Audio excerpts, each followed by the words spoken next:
بسم اللہ الرحمن الرحیم۔ السلام علیکم ورحمۃ اللہ وبرکاتہ۔ ناظرین، امید کرتا ہوں آپ سب خیریت سے ہوں گے، اور خاص طور پر ہمارے اقبال علی بھائی جو گڑسانہ سے ہیں، امید کرتا ہوں اقبال علی بھائی آپ بھی خیریت سے ہوں گے۔ تو اقبال علی بھائی نے ایک کمنٹ کیا تھا، اور میں نے اس کمنٹ کو بڑا زبردست کمنٹ کیا تھا انہوں نے، اور کمنٹ سے لگتے ہیں کہ شاید وہ دین سے کافی لگاؤ رکھتے ہیں۔ تو کچھ نصیحتیں اور کچھ ان کے کمنٹ کا جواب آج کی ویڈیو میں دینا چاہتا ہوں۔ سب سے پہلے کمنٹ کے اندر انہوں نے کہا کہ آپ بھائی لوگوں، آپ خود پڑھو۔ تو یہ بہت ہی اچھی بات آپ نے اقبال بھائی کہی ہے۔ حضور نبی اکرم صلی اللہ تعالیٰ علیہ وسلم ارشاد فرماتے ہیں، طلب العلم فریضۃ علی کل مسلم و مسلمہ، کہ ہم سب کو جو ہے مسلمان مردوں عورتوں کو علم دین حاصل کرنا چاہیے۔ تو یہ بہت ہی اچھا مشورہ آپ نے دیا ہے، حضور کی حدیث سے ثابت ہے۔ اب اگلی جو بات کہی ہے آپ نے کہ اور خود ہی فیصلہ کرو، تو میرے بھائی خود فیصلے کرنے کے لیے جو ہے نا وہ بہت علم چاہیے، آپ سوچ بھی نہیں سکتے اتنا علم چاہیے اس کے لیے۔ یہ نہیں ہے کہ آپ نے مطلب کیا ہے کہ موبائل کے اندر وہ چند ایپ کھول لی اور اس میں بخاری مسلم ڈاؤن لوڈ کر لی، اور اس میں آپ نے قرآن ڈاؤن لوڈ کر لیا، اور رومن انگلش کے اندر یا ہندی کے اندر آپ نے ان کا ترجمہ پڑھ لیا، تو آپ جو ہے اس سے جو ہے وہ فیصلہ کرنے لگ جائیں۔ ایسا نہیں ہے، فیصلہ علماء ہی کریں گے۔ اب میں آپ کو بتاتا ہوں، آپ نے یہ جو کہا کہ حضرت نے جو ہے وہ ترمذی شریف کی حدیث پڑھی 1056، اور آپ نے فتویٰ لگایا کہ یہ آدھی حدیث پڑھی حضرت نے اور پوری حدیث جو ہے وہ بیان نہیں کی، تو کس نے کہا ہے آپ سے کہ یہ آدھی حدیث ہے؟ کس بندے نے کہا ہے؟ کہاں کون سی کتاب میں لکھا ہوا ہے کہ یہ آدھی حدیث ہے؟ میرے بھائی اس کی سند الگ ہے، اس کا متن الگ ہے، اور آپ نے جو حدیث پاک پیش کی ہے کہ پوری حدیث اس طریقے سے ہے مسلم شریف والی، اور نمبر آپ نے لکھا 1056 کہ اس میں حضور نبی اکرم صلی اللہ تعالیٰ علیہ وسلم نے حضرت عائشہ رضی اللہ تعالیٰ عنہا کو حکم دیا اور قبرستان جانے کا اور وہاں جا کر کے دعا کرنے کا، اور حضور نبی اکرم صلی اللہ علیہ وسلم نے دعا بھی سکھائی۔ تو بالکل ٹھیک ہے، یہ مسلم شریف کی حدیث ہے، تو یہ الگ حدیث ہے، اور جو میں نے پیش کی وہ الگ حدیث ہے۔ آپ تھوڑا غور کریں میرے بھائی، وہ حدیث یہ کہہ رہی ہے کہ حضور نے قبروں کی زیارت کرنے والی عورتوں پر لعنت فرمائی ہے، اور یہ جو آپ نے حدیث پاک پیش کی ہے اس میں حضور نبی اکرم صلی اللہ تعالیٰ علیہ وسلم حضرت عائشہ صدیقہ رضی اللہ تعالیٰ عنہا کو حکم دے رہے ہیں قبر پر جانے کا۔ تو ایک طرف تو حضور حکم دے رہے ہیں قبر پر جانے کا، اور ایک طرف حضور نبی اکرم صلی اللہ تعالیٰ علیہ وسلم لعنت فرما رہے ہیں، تو یہ تو بظاہر آپس میں ٹکرا رہی ہیں حدیثیں۔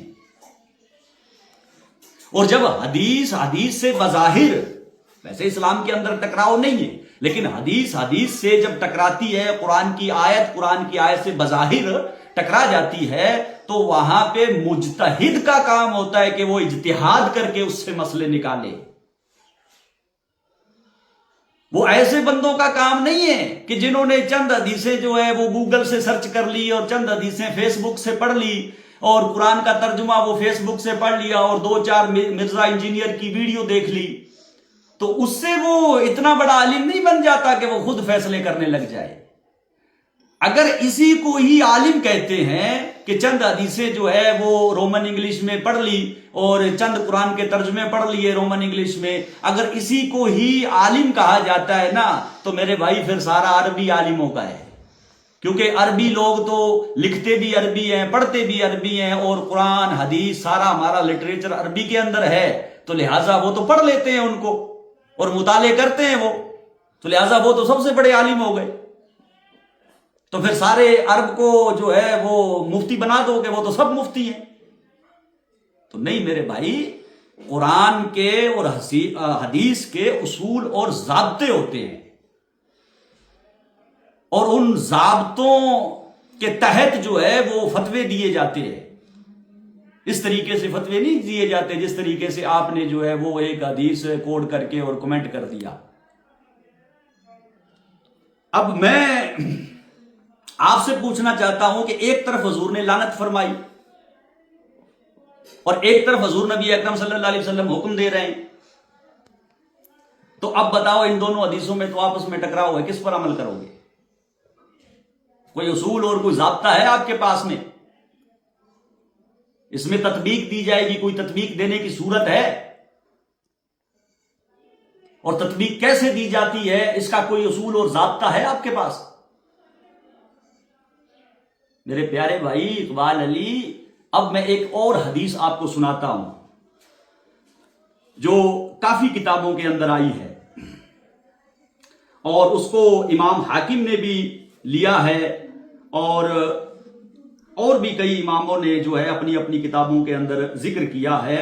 حضرت امی عائشہ صدیقہ رضی اللہ تعالی عنہا فرماتی ہیں کہ میں اپنے گھر میں آتی تھی جہاں رسول اللہ صلی اللہ علیہ وسلم اور میرے والد حضرت ابو بکر صدیق رضی اللہ تعالی عنہ مدفون تھے، اور میں بغیر پردے کے داخل ہو جاتی تھی کیونکہ وہ میرے شوہر اور حضرت ابو بکر صدیق میرے والد تھے.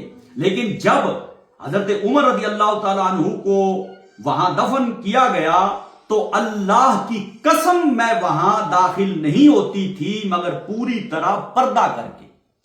حضرت عائشہ صدیقہ رضی اللہ تعالی عنہا قسم کھا کے کہہ رہی ہیں کہ جب حضرت عمر فاروق رضی اللہ تعالی عنہ کو وہاں دفن کیا گیا تو خدا کی قسم میں کبھی داخل نہیں ہوئی مگر پردہ کر کے، یعنی ہمیشہ پردہ کر کے آپ جایا کرتی تھی. اور یہ حدیث جو ہے وہ کئی کتابوں کے اندر موجود ہے. اب ان دونوں حدیثوں کو رکھو آپ سامنے اور اس تیسری حدیث کو بھی آپ سامنے رکھو تو مطلب کچھ نتیجہ آپ کے سمجھ میں آتا ہے کہ حضور نبی اکرم صلی اللہ تعالی علیہ وسلم نے حضرت عائشہ کو حکم دیا قبروں پر جانے کا، اور ایک طرف حضور نبی اکرم صلی اللہ علیہ وسلم نے لعنت فرمائی.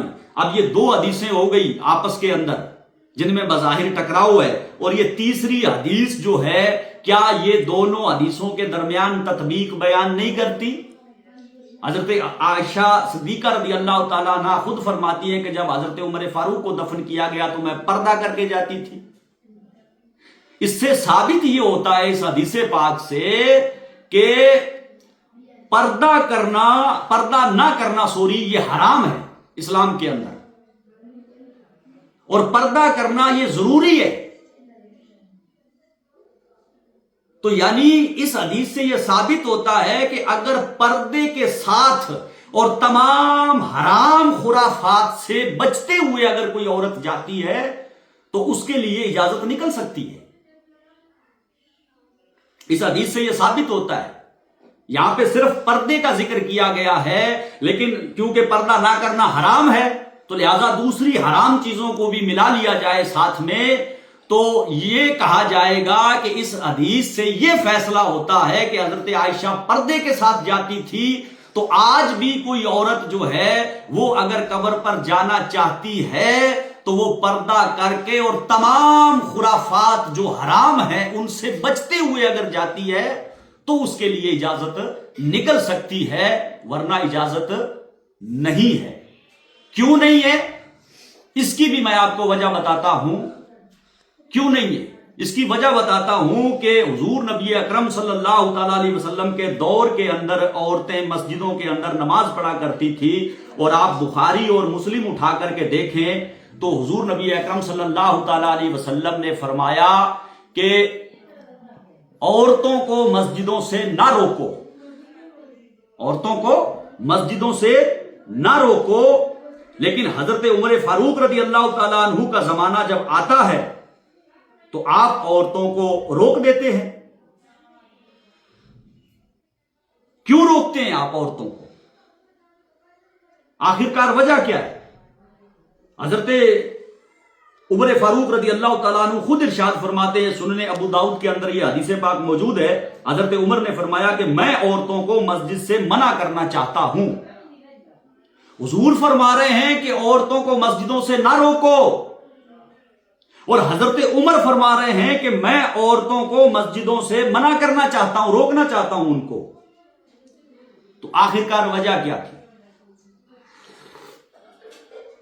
آپ اس حدیث پاک کی شرح پڑھیں گے نا، حضرت عمر نے جو فرمایا کہ میں عورتوں کو مسجدوں سے روکنا چاہتا ہوں، تو آپ اس حدیث پاک کی شرح پڑھیں گے تو اس حدیث پاک کی شرح کے اندر علماء کرام نے ارشاد فرمایا ہے کہ اس کے پیچھے جو اصل وجہ تھی وہ تھی فتنہ زمانہ کا بڑھ جانا،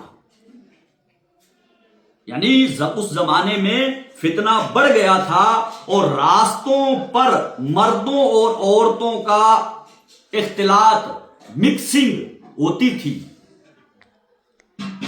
اور عورتیں جو ہے وہ خوشبو لگا لگا کر کے مسجدوں میں آیا کرتی تھی، اور اس سے جو ہے وہ مردوں کا ذہن جو ہے وہ بھٹک جاتا تھا اور معاشرتی خرابیاں پیدا ہو رہی تھی۔ تو ان سب فتنوں کی وجہ سے حضرت عمر فاروق رضی اللہ تعالی عنہ نے عورتوں کو مسجد سے جانا روک دیا، منع کر دیا کہ تم اپنے گھروں میں نماز پڑھو، تمہارے لیے گھر میں نماز پڑھنا افضل ہے۔ تو اب ایک طرف حضور نبی اکرم صلی اللہ تعالی علیہ وسلم کا حکم ہے کہ عورتوں کو مسجدوں سے مت روکو، اور ایک طرف حضرت عمر فاروق رضی اللہ تعالی عنہ نے مسجدوں سے عورتوں کو روک دیا۔ تو یہ دونوں الگ الگ قول ہو گئے۔ اب علماء کرام جو محققین علماء کرام ہیں انہوں نے تحقیقات کی اس بات کی کہ آخرکار کیا وجہ تھی کہ حضرت عمر فاروق رضی اللہ تعالی عنہ کو روکنا پڑا۔ تو وہاں پہ انہوں نے جو ہے علت تلاش کی تو ان کو علت مل گئی کہ جو حضور نبی اکرم صلی اللہ علیہ وسلم کے زمانے میں جو علت نہیں پائی جاتی تھی، یعنی حضور کے زمانے میں یہ خرابیاں نہیں پائی جاتی تھی، لہذا وہاں علت نہیں پائی جاتی تھی تو وہ حکم اور تھا۔ اب عمر فاروق کے زمانے میں یہ علت پائی جا رہی ہے، یہ خرابیاں سب پائی جا رہی ہیں، تو لہذا اب حکم بدل جائے گا۔ تو لہذا آج تک جو ہے وہ اس پر اہل سنت والجماعت عمل کرتے آ رہے ہیں کہ عورتیں گھروں میں نماز پڑھتی ہیں اور مرد مسجدوں میں جا کر کے نماز پڑھتے ہیں۔ اس کی وجہ یہی ہے عورتوں کو روکنے کی کہ تاکہ وہ مسجدوں میں جائیں گی تو مردوں کے ساتھ اختلاط ہوگا اور مردوں سے بات چیتیں ہوں گی وہاں پہ، اور ایک مرد دوسری عورت کو دیکھے گا، اور اس طریقے سے جو ہے وہ معاملات آگے بڑھیں گے اور یہ معاشرتی خرابیاں جو ہے وہ پیدا ہوں گی۔ تو میرے بھائی یہ فقہ کا اصول ہے کہ جب علت بدل جاتی ہے تو حکم بھی بدل جایا کرتا ہے۔ آپ کو اس چیز کا علم نہیں ہے شاید، ورنہ آپ اتنا بڑا زبردست والا کومنٹ جو ہے وہ نہ کرتے۔ تو میرے بھائی اس طریقے سے کومنٹ کر کے جو ہے وہ آپ عوام کو گمراہ نہ کرو۔ ساری عوام ان کومنٹوں کو پڑھتی ہے، کوئی ایک بندہ بھی اس طریقے سے اگر کومنٹ پڑھ کے بہک جائے تو ظاہر سی بات ہے اس کا گناہ بھی آپ پر آئے گا۔ آپ جو ہے وہ سوالیہ طور پر جملہ لکھا کریں اور عالم سے سوال کیا کریں کہ حضرت میرے یہ جواب سمجھ میں نہیں آ رہا ہے، میں نے یہ حدیث پڑھی ہے تو آپ مجھے سمجھا دیں۔ لیکن آپ نے تو سیدھا سیدھا یہ کہہ دیا کہ یہ مولوی ایک دوسرے کو مانتے نہیں، تو یہ مولوی تمہیں کیا سچ بتائیں گے؟ تو میں آپ سے پوچھنا چاہتا ہوں کہ یہ جو حدیث آپ نے مسلم شریف کی پیش کی ہے، غالباً کیا نام ہے 2256، تو یہ حدیث جو مسلم شریف کی آپ نے پیش کی ہے تو یہ مسلم شریف آسمان سے نازل ہوئی ہے یا کسی عالم نے لکھی ہے اس کو؟ ظاہر سی بات ہے میرے باپ نے تو لکھی نہیں، نہ میرے دادا نے لکھی ہے، اور امید کرتا ہوں کہ امید مجھے ہے کہ آپ کے رشتہ دار نے بھی کسی نے نہیں لکھی ہوگی۔ تو وہ بخاری کو لکھنے والا کون تھا؟ کیا وہ عالم نہیں تھا؟ مسلم کو لکھنے والا کون تھا؟ کیا وہ عالم نہیں تھا؟ نسائی ہے، ابو داؤد ہے، ان کو لکھنے والے کیا وہ عالم نہیں تھے؟ یہ کتابیں جو ہے وہ پوری کی پوری لائبریریاں بھری پڑی ہیں، تو ان کے لکھنے والے کون تھے؟ عالم نہیں تھے۔ تو عالم اگر سچ نہیں بتائیں گے تو کون سچ بتائے گا؟ تو برائے مہربانی علماء سے جو ہے آپ قوم کو بدظن نہ کریں۔ یہ آپ کا کمنٹ پڑھ کر کے ہو سکتا ہے کہ کچھ لوگ جو ہے آپ کی بات کی تصدیق کر لیں اور یہ کہیں کہ ہاں یار عالم تو سچ نہیں بتاتے. تو میرے بھائی قرآن اور حدیث کے پڑھنے کے اصول اور ضابطے ہوتے ہیں، ورنہ ہر کوئی عربی سیکھ لے اور عربی کے اندر پڑھنے لگ جائے تو وہ جیسے میں نے پہلے کہا کہ سارا عربی جو ہے وہ عالم بن جائے گا. تو اسی طریقے سے مرزا انجینئر لوگوں کو سکھا رہا ہے کہ جی یہ ایپ کے اندر کھولو اور حدیث سرچ کرو اور خود فیصلے کرو. اس طریقے سے فیصلے نہیں ہوتے ہیں. علت بدلتی ہے تو حکم بدل جاتا ہے. اگر آپ کہیں تو یہ قاعدہ جو ہے وہ بھی میں آپ کو بیان کر دیتا ہوں. حکم جو ہے وہ علت کے ارد گرد گھومتا ہے. جیسے مطلب شراب کی حرمت آئی ہے قرآن پاک میں، تو شراب کو حرام قرار دیا گیا ہے. تو آخرکار کس وجہ سے شراب کو جو ہے وہ حرام قرار دیا گیا؟ تو علماء کرام نے جو ہے اس کی علت تلاش کری تو حدیث پاک میں اس کی علت مل جاتی ہے کہ ہر نشہ آور چیز جو ہے وہ حرام ہے. تو اب جس چیز کے اندر نشہ پایا جائے گا وہ ساری چیزیں کیا ہے؟ حرام ہے. تو اس چیز کے مثال کے طور پر دودھ ہے، تو دودھ میں نشہ ڈال دیا گیا تو دودھ ہمارے لیے حرام ہو گیا. تو دودھ کے حرام ہونے کی علت کیا ہے؟ نشہ. دودھ سے نشے کو نکال دیا جائے تو حلال ہے، اور دودھ کے اندر نشہ ڈال دیا جائے تو وہ حرام ہے. حضور نے فرمایا ہر نشہ آور چیز حرام ہے. تو اب دودھ سے نشہ نکال دیا جائے تو حلال، ڈال دیا جائے اس دودھ کے اندر نشہ تو وہ دودھ پینا حرام. تو لہٰذا اس بات سے آپ سمجھ گئے ہوں گے کہ کبھی علت آ جاتی ہے اور کبھی علت چلی جاتی ہے. تو زمانے کے لحاظ سے اس طریقے سے ہوتا ہے کہ کبھی علت وہ ہوتی ہے اور کبھی نہیں ہوتی ہے. تو حکم جو ہوتا ہے وہ علت کے ارد گرد گھومتا رہتا ہے. علت پائی گئی تو حکم حرام کا لگا دیا گیا، اور علت نہ پائی گئی تو جواز کی صورت نکل آئی. تو میرے بھائی اصولوں اور ضابطوں کو سمجھیں، علماء کرام کی قدر کریں اور علماء کرام سے جو ہے وہ رابطہ رکھیں. جو چیز سمجھ میں نہیں آتی وہ علماء سے پوچھیں. اور میرا مقصد صرف اور صرف آپ کو سمجھانا تھا، نہ کہ آپ کو ہرٹ کرنا.